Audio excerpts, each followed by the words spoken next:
بسم اللہ الرحمن الرحیم۔ السلام علیکم ورحمۃ اللہ وبرکاتہ۔ حضرت حاتم رحمۃ اللہ علیہ مدینہ منورہ پہنچے تو وہاں کے لوگ یہ خبر سن کر ان کے پاس ملنے کے لیے جمع ہو گئے۔ انہوں نے دریافت فرمایا کہ یہ کون سا شہر ہے؟ لوگوں نے کہا کہ یہ رسول اللہ صلی اللہ علیہ وآلہ وسلم کا شہر ہے۔ کہنے لگے کہ اس میں حضور صلی اللہ علیہ وآلہ وسلم کا محل کون سا ہے؟ میں وہاں جاؤں۔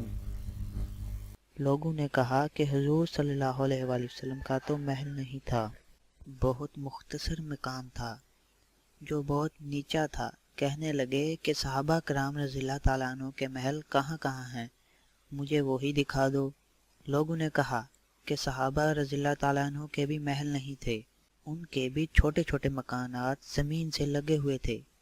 حاتم رحمۃ اللہ علیہ نے کہا پھر یہ شہر تو فرعون کا شہر ہے۔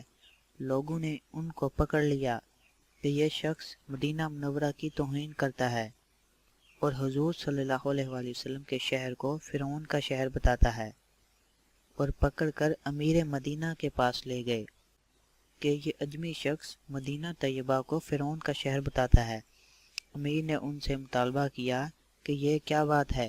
انہوں نے کہا کہ آپ جلدی نہ کریں، پوری بات سن لیں۔ میں ایک اجمی آدمی ہوں، میں جب اس شہر میں داخل ہوا تو میں نے پوچھا کہ یہ کس کا شہر ہے، پھر پورا قصہ اپنے سوال و جواب کا سنا کر کہا کہ اللہ تعالیٰ نے تو قرآن شریف میں یہ فرمایا ہے، تم لوگوں کے واسطے یعنی ایسے شخص کے لیے جو اللہ تعالیٰ سے اور آخرت کے دن سے ڈرتا ہو اور کثرت سے ذکر الہی کرتا ہو، غرض ایسے شخص کے لیے رسول اللہ صلی اللہ علیہ وآلہ وسلم کا ایک عملی نمونہ موجود ہے۔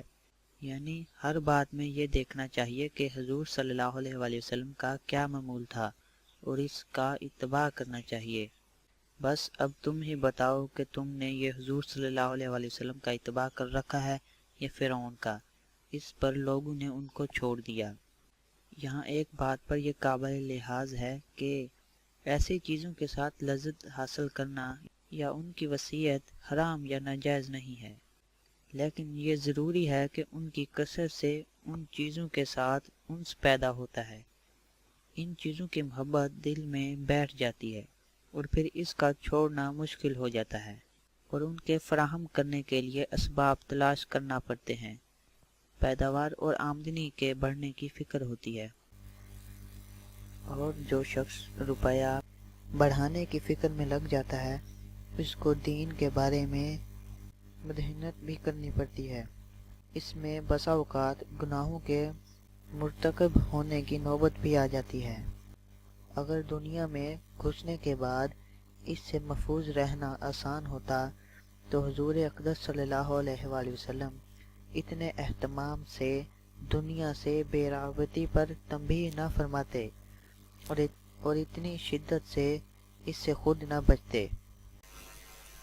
دوستو، اگر آپ کو یہ ویڈیو پسند آئی تو چینل کو سبسکرائب کریں اور ایک شیئر ضرور کریں۔ خدا حافظ۔